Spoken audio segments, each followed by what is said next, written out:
ത്രിയേക ദൈവത്തിന് മഹത്വം ഉണ്ടായിരിക്കട്ടെ. പരിശുദ്ധ സഭ ഇന്ന് വലിയ നോമ്പിലൂടെ കടന്നുപോയിക്കൊണ്ടിരിക്കുകയാണല്ലോ.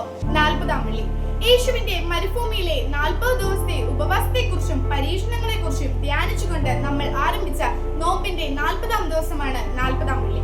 അതിനാധാരമായി എടുത്തിരിക്കുന്ന വേദഭാഗം വിശുദ്ധ മത്തായിയുടെ സുവിശേഷം 4-ാം അധ്യായം 1 മുതൽ 11 വരെയുള്ള വാക്യങ്ങൾ.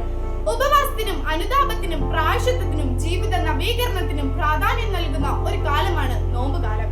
നോമ്പ് കാലഘട്ടത്തിൽ യേശുവിന്റെ രക്ഷാകര പദ്ധതിയുടെ മർമ്മപ്രധാനമായ പീഡാനുഭവ സഹന മരണങ്ങളുടെ ഓർമ്മയിലേക്ക് സഭ നമ്മെ കൂട്ടിക്കൊണ്ടുപോകുന്നു.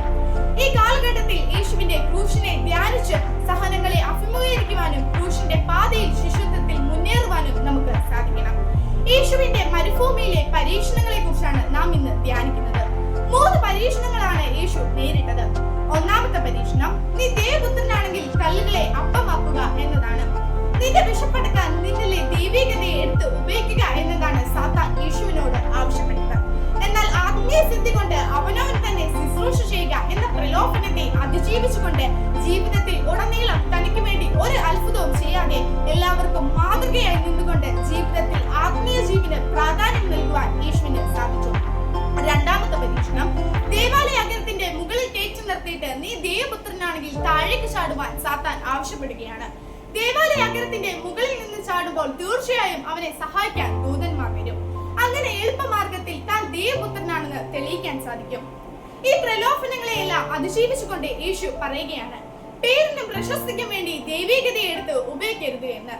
മൂന്നാമത്തെ പരീക്ഷണം, സാത്താൻ ഈ ലോകത്തിലെ എല്ലാ രാജ്യങ്ങളും അവയുടെ മഹത്വം കാണിച്ചുകൊണ്ട് പറയുകയാണ്, നീ എന്നെ സാഷ്ടാംഗം പ്രണമിച്ച് ആരാധിച്ചാൽ ഇവയെല്ലാം ഞാൻ നിനക്ക് നൽകും.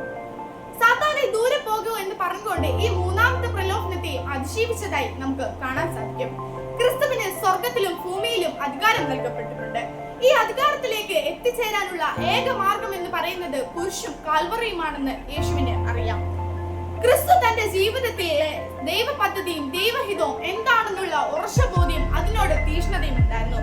അതുകൊണ്ടാണ് ഈ 3 പ്രലോഭനങ്ങളെയും അതിജീവിക്കാൻ യേശുവിന് സാധിച്ചത്. ഈ പ്രലോഭനങ്ങളെയെല്ലാം തന്റെ വിശ്വസ്തത തെളിയിക്കാനുള്ള അവസരമായാണ് യേശു കണ്ടത്. നമ്മുടെ ജീവിതത്തിലും ലൗകിക സമ്പാദ്യത്തിൽ മനസ്സുറപ്പിക്കാതെ സ്വർഗരാജ്യത്തിൽ അനശ്വര സമ്പാദ്യത്തിൽ കരുതി വെക്കുവാനും ജീവിതത്തിൽ ഉണ്ടാകുന്ന പ്രലോഭനങ്ങളെല്ലാം വിശ്വസ്തത തെളിയിക്കാനുള്ള അവസരമായി കണ്ട്